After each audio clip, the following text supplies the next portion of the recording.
Good morning student.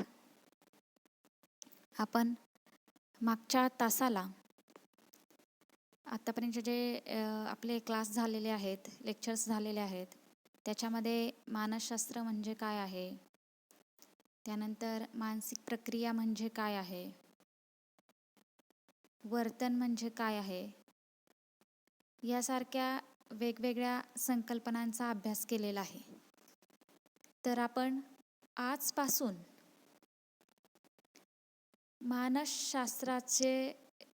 मानसशास्त्राचा जो आपला सिलेबस आहे 11वीचा, तो आपण सुरू करणार आहे. तर त्यातलं आपला चॅप्टर 1 मानसशास्त्राची कथा, हा चॅप्टर आपण आजपासून शिकवायला सुरुवात करणार आहोत. कारण मी सुरुवातीला मानसशास्त्र म्हणजे काय ही जी संकल्पना आहे ती क्लिअर केलेली आहे. म्हणजे तुम्हाला हे प्रकरण अभ्यासत असताना थोडक्यात काय आहे हे लक्षात येणार आहे. तर आपण मानसशास्त्र म्हणजे काय हे अभ्यासायला सुरुवात करू. तर बघा, मानसशास्त्राची कथा, आता याच्यामध्ये नेमकं काय दिलेलं आहे, तर मानसशास्त्राचा उदय कसा झाला, नेमकं मानसशास्त्रामध्ये कशाचा अभ्यास केला जातो, याचा आपण अभ्यास याच्यामध्ये करणार आहे. म्हणजे मानवी वर्तनाचा अभ्यास करताना मानसशास्त्र एक महत्त्वाचा विषय म्हणून कसे उदयास आले, त्यानंतर मानवी वर्तनासंबंधी मूलभूत संकल्पना कोणकोणत्या आहेत आणि मानसशास्त्रीय ध्येय कोणकोणती आहेत, ही आपण या मानसशास्त्राची कथा या प्रकरणामध्ये अभ्यासणार आहे. तर बघा, कोणत्याही शास्त्राची सुरुवात ही कुतूहलातून आणि जिज्ञासेतून होत असते.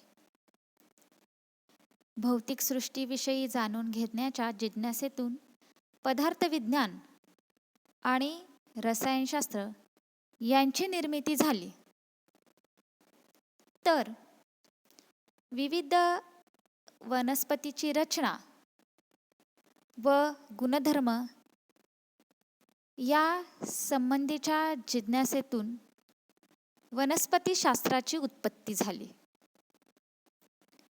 मनुष्याचे वर्तन वेळोवेळी भिन्न का दिसून येते,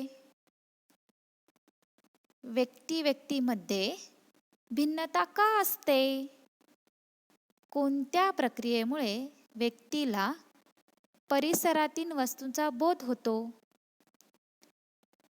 व्यक्ती बऱ्याच गोष्टी स्मरणात कशा ठेवू शकते व तिला काहींचे विस्मरण का होते,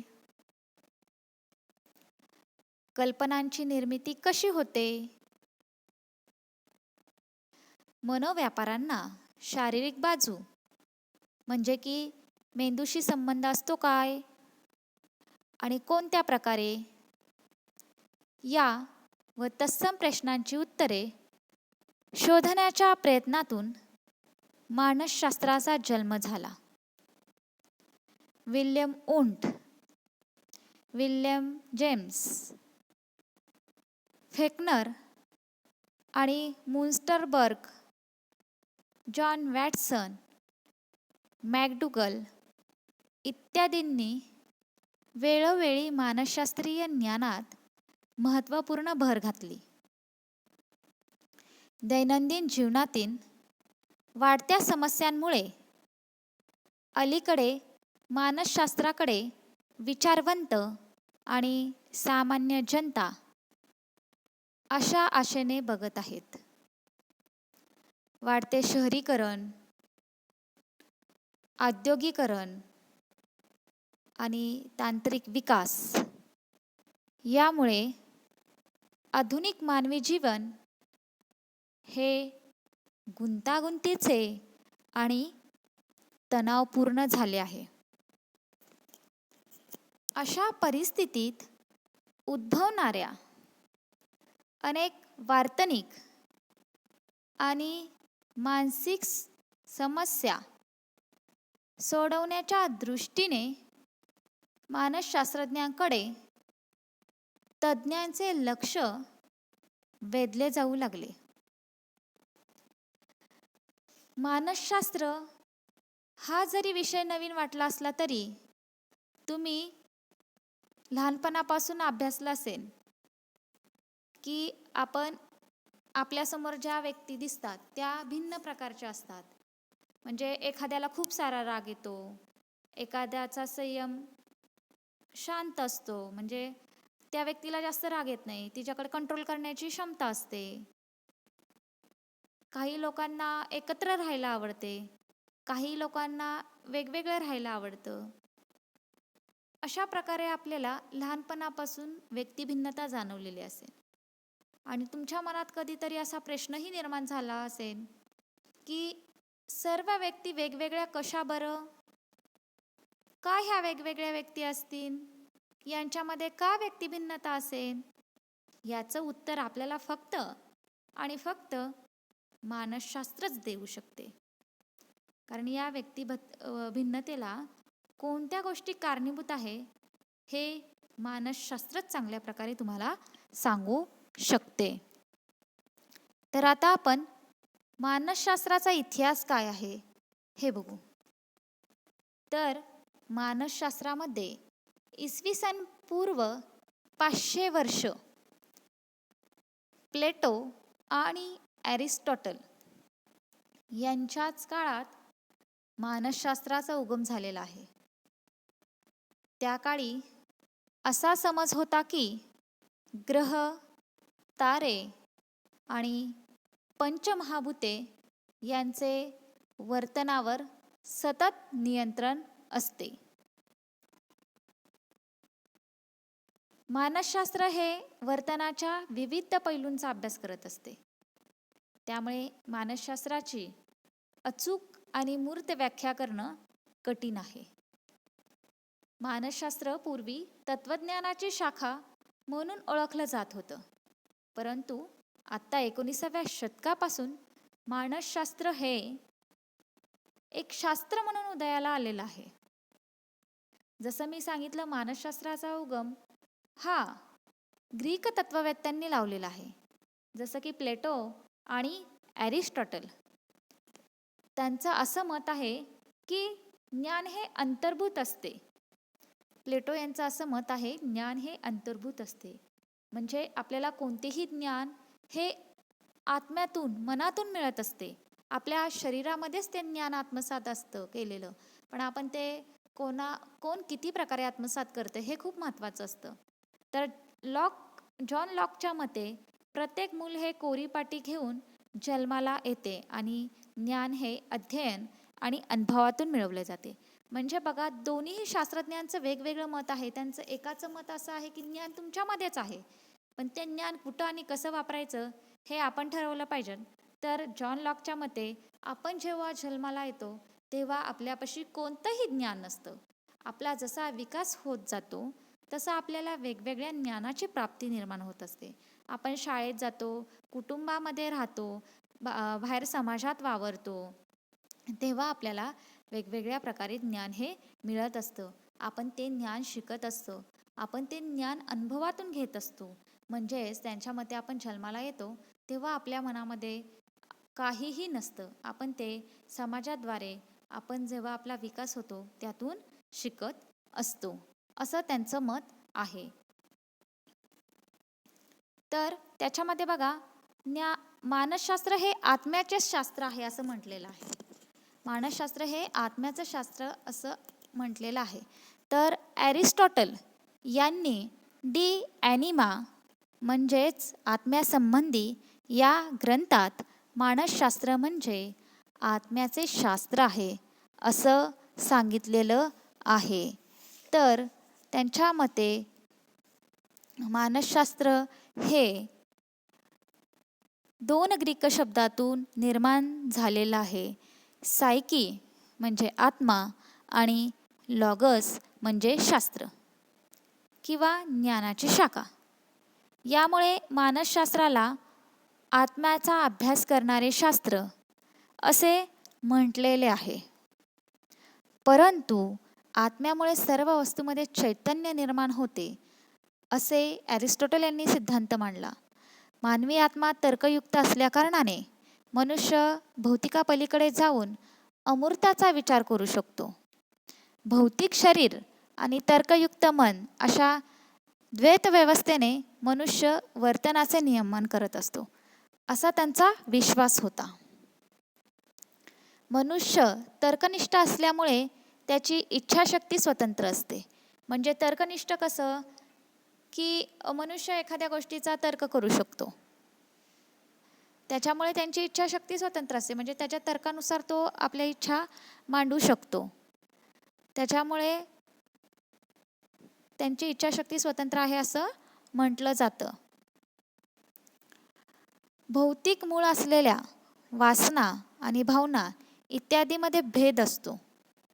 स्वतंत्र इच्छाशक्ती आत्म्याचे नियमन करते आणि वासना व भावना या भौतिक शरीराचे नियंत्रण करतात.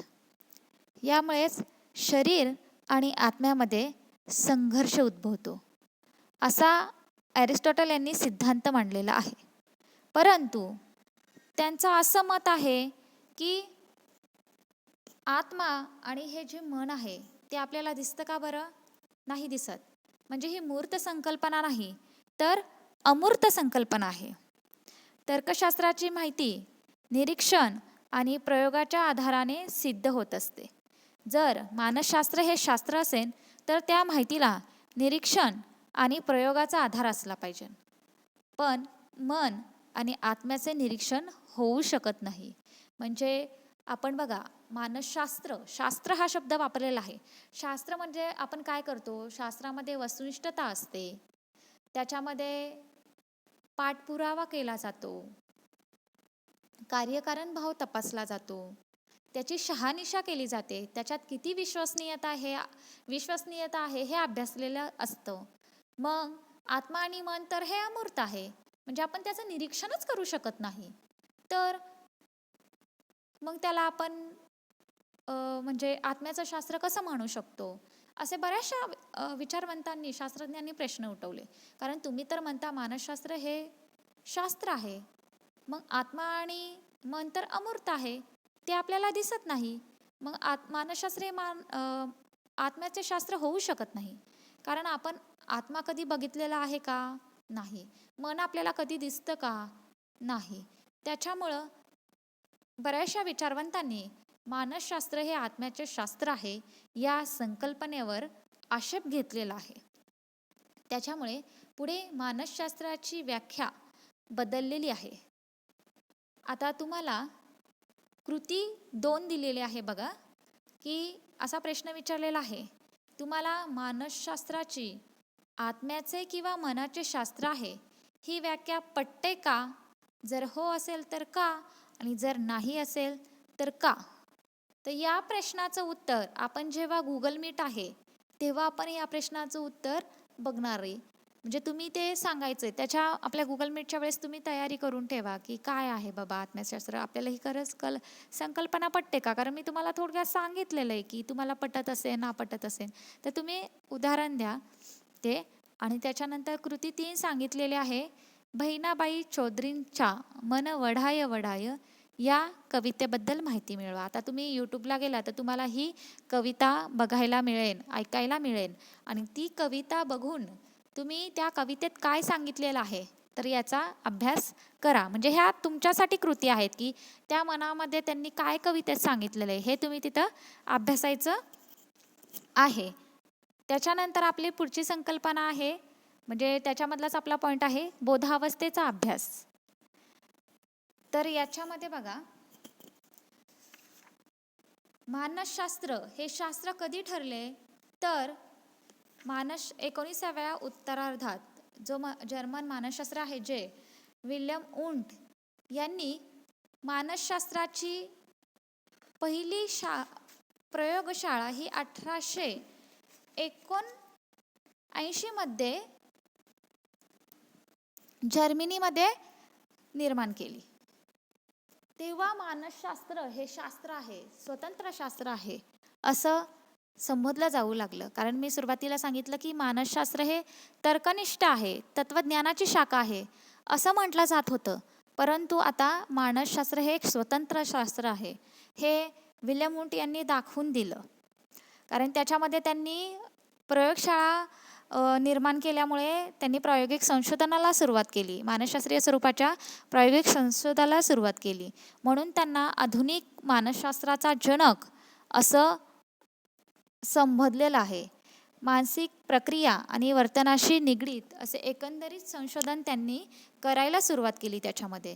कारण संशोधन करते म्हणजे ते एक प्रकारचं शास्त्र आहे, त्याच्यामध्ये काहीतरी प्रयोग केलेला आहे, काहीतरी गोष्टी शोधलेल्या आहेत, म्हणजे आपण त्याला शास्त्र असं म्हणू शकतो. म्हणून मानसशास्त्राला शास्त्र म्हणून हा दर्जा दिला गेला. जर्मनीतील लिप्झिग विद्यापीठात त्यांनी प्रथम मानसशास्त्रीय शाळा प्रस्थापित केल्यानंतर त्यांचं उद्दिष्ट बोधावस्था, विचार, भावना इत्यादी मानसशास्त्रीय प्रक्रियांसंबंधी प्रयोगात्मक अभ्यास करणं हे त्यांचं उद्दिष्ट होतं.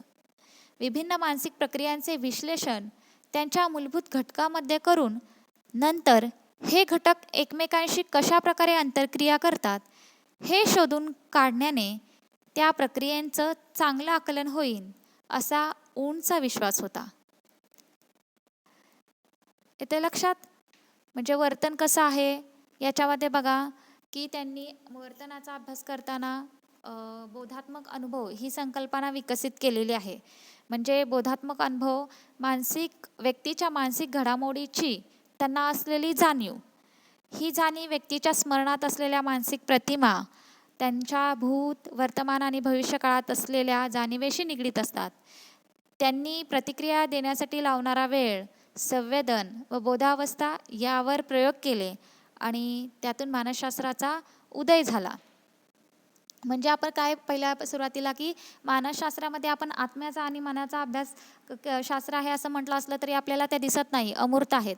पण बोधावस्थेमधल्या ज्या आपण संकल्पनांचा अभ्यास करतो, ज्या गोष्टींचा अभ्यास करतो त्याची जाणीव ही त्या व्यक्तीला असते. म्हणजे आपण काय करतोय, आपल्या भविष्यामध्ये काय घडतं आहे, काय घडणार आहे, किंवा वर्तमान परिस्थिती कशी आहे, किंवा आपल्या भूतकाळात काय घडून गेलेलं आहे याची जाणीव ह्या लोकांना होणार असते. म्हणजे थोडक्यात बोधावस्था म्हणजे आपण काय सांगू शकतो तर अंतर्गत आणि बाह्य उद्दीपकाची सद्यकालीन जाणीव म्हणजे बोधावस्था होय. म्हणजे आपल्या भोवताली ज्या वस्तू आहेत, शरीर अंतर्गत वेदने आहेत, म्हणजे आपल्याला खूप थंडी वाजतीये, आपण थंडी वाजायला लागली की थंडी वाजतीये म्हणतो, ऊन लागायला लागलं की ऊन लागते म्हणतो, म्हणजे हे शरीर अंतर्गत वेदने आहेत. त्यानंतर आपल्या स्मृती असतील की आपल्याला कधी काही विचारलं तर काही गोष्टी आठवतात बघा, किंवा देवा स्वप्ने असतील किंवा विचार कल्पना, या ज्या क्षणाची तुम्हाला जाणीव होते त्याला आपण बोधावस्था म्हणतो. म्हणजे तुमच्या थोडक्यात लक्ष आलं असेल की त्या गोष्टींची जाणीव आपल्याला होते त्याला आपण बोधावस्था असे म्हणत असतो. मानसशास्त्र हे 4 वेगवेगळ्या अवस्थांचा अभ्यास करत असतात, तर त्यातल्या आपण बोधावस्था ही अवस्था बघतोय. त्याच्यामध्ये बघा, ज्या बाह्य आणि अंतर्गत घटकांवर आपले मन केंद्रित झालेले असते त्याला आपण बोधावस्था असे म्हणत असतो. समजा या क्षणी मी दूरदर्शनवर एक प्रोग्राम पाहत आहे, तर त्यातील पात्रे असतील, त्यांचे संवाद असतील, त्यांच्या मानसिक अवस्था याकडे माझे लक्ष या क्षणी आहे. ही झाली बाह्य घटनेची बोधावस्था.